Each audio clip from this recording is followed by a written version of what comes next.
Hey guys, Anne-Marie, founder of the Soul Awakening Academy. So welcome to my YouTube channel. If it's the first time you're here, you can also check me out on Facebook and Instagram. And of course, you can check out the courses I offer under the soulawakeningacademy.co.uk. So I'm a spiritual life coach trainer and energy healer, and I teach people my soul awakening method. So I train and create master level spiritual life coaches. So recently I posted in my groups, my student training groups, let me know any topics where I can support you on your learning and development. So I'm doing a series of videos whereby I'm answering the students' requests. So one of the videos, I'm just reading it here, how to take a client through an initial session and subsequent sessions to be able to support and guide them into lasting change. That is a great question because supporting someone and guiding them so they make lasting change is really the foundations to coaching. That is the absolute pinnacle of what coaching is supposed to do. So when you're a new coach, as this gorgeous lady is, she's only just started the course, and actually she's already having clients come to her who know that she's training, and she is using the techniques that she's already learned on people. So she's absolutely dived in and just started, which is the best thing that you can absolutely do. So another student has actually asked a similar question. It's about the consultation phase, which is so important. And it's how to get a client to work with you during that phase. So consultation phase is really, really important. When I started off as a coach, I'd also trained in hypnotherapy and different other modalities. And we don't realize at that level, because we're literally fresh out of a training course, and we just want to get going. We don't understand that there might be certain types of people that we don't really want as our clients because we're not best to serve them, and we can't really fully identify those that will be our ideal clients because we're so new. We don't know what to expect. We don't know how this coaching or hypnotherapy is going to take shape. We're just fresh off the starting block. So all we want to do is we want to get clients, and we don't care what those clients are coming with.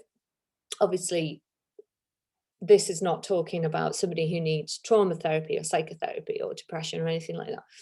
As a coach, you're trained to stay within your remit and to know when to pathway, so signpost somebody off to the relevant medical professional.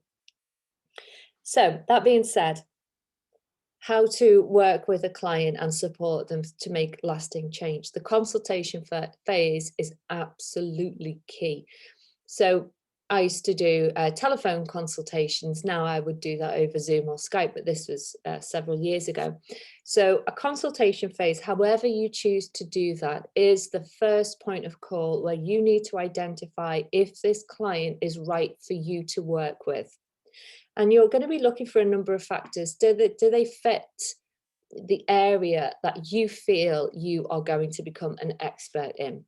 If somebody wants weight loss, yet you want to help somebody with their career, then they're a mismatch and you're not going to be the best coach for them.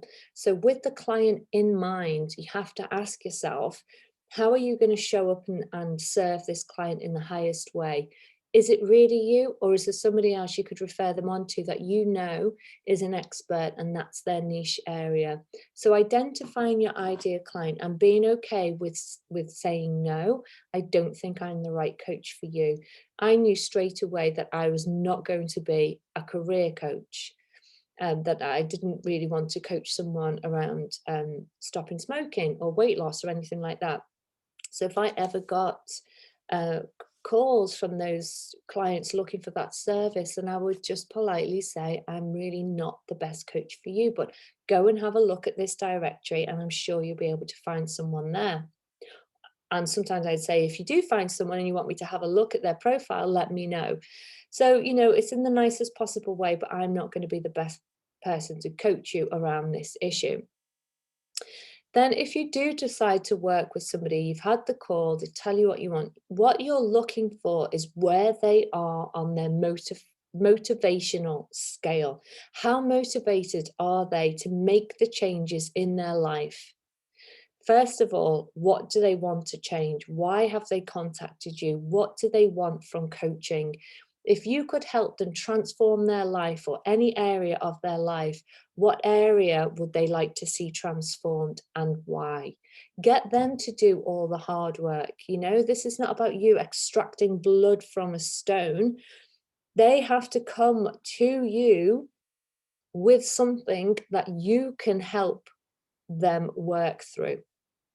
So what do you want from coaching? If somebody says, I don't know, it's why have you contacted me? What initially sparked that interest in you to send me an email, to pick up the phone, to book this call and be here now? If you could transform one area of your life, what would it be? How would you like your life to look in 1 year, 3 years, 5 years, 10 years from now? And why? Find out why. Why do they want that? What's driving them emotionally?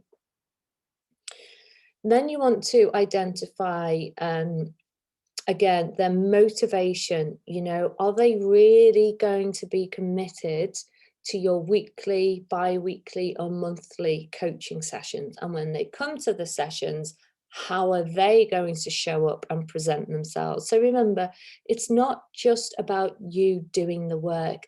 Your client is also on the same equal footing as you. You're both in it together and you're both on an equal footing. You know, they have the answers and not you. You're not there just to spend an hour with somebody trying to figure out their life for them, where they're just giving you one word answers. It's not like that at all. Coaching is a co-creative relationship. So your client has to be aware. And I used to be quite like to the point, listen, coaching's not a quick fix. You get out what you put in. And if you're not prepared to do the hard work in between the sessions, which is about you putting into action the changes you want to make, then it's not going to work. So don't waste your money. If you're prepared to really 100% commit to making the changes in between our sessions, because that's where they're out into the world, living their life, they have to make the changes in between your sessions. If they are fully committed to that, then bingo, you've got your ideal client. Another thing you must identify is any underlying mental health or trauma that could be resurfaced and relived as a result of your coaching. Because if there is, then you must either signpost to the relevant department, a GP, a counsellor, a psychotherapist, somebody who can support them through their trauma. Coaches are not trained and skilled to deal with that. So if you bring something up that's traumatic and then you don't see your client for a week or 2 weeks and you don't check in with them, and you know they're having suicidal thoughts, then it's really quite harmful for the client and it's harmful for you as a coach as well. So whoever you've trained with, you should stick to the code of ethics and have insurance. Make sure you're doing your due diligence in the coaching sessions. If you do have somebody who red flags that, you know, they're not long out of therapy, and get consent from their GP that they agree for them, it's okay for them to have coaching with you.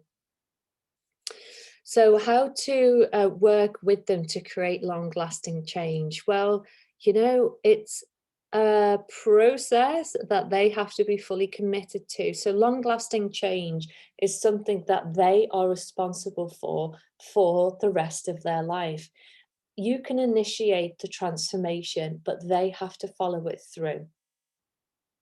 So we all know a transformation will occur in divine timing.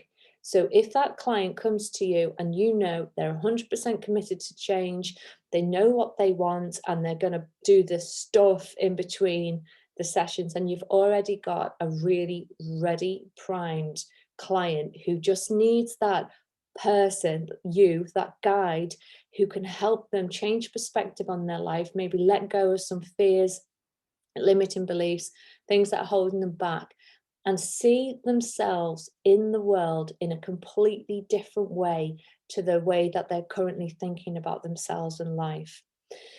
The lasting change comes in by you giving them the resources that they can use 6 months, 6 years down the line in it on by themselves to help just reaffirm or reignite that spark to keep going forward and not to go back. So it really is, the mind is such a powerful thing. Helping them reframe their limiting beliefs, working with them on that. What's holding them back? What's the root cause? Reframing, become your own best friend. Let them learn how to coach themselves by changing that inner critic into the inner coach. Help them understand that maybe how they perceive the world is based on some outdated fear-based beliefs that they've accumulated through negative experience, and the world isn't really like that. Help them just open up their worldview so they can take a different snapshot of the world, so they feel more open and free to go out and live their life the way that they want to. And working with somebody who feels, maybe you're having to work with somebody who lacks self-love, self-acceptance, all of those things play a massive part in spiritual coaching. So having the tools and the resources to give to your clients so that they can work on themselves, they become their own coach further down the line when they're not with you, but you are giving them something so transformative by helping them reframe the way that they see themselves and their life, because they've come to you because they can't see a way out of their current situation. So that's how you create long lasting change in a client. You equip them with everything they need to coach themselves going forward so they know themselves and they can deal with situations. So I hope that helps, guys. Take care for now.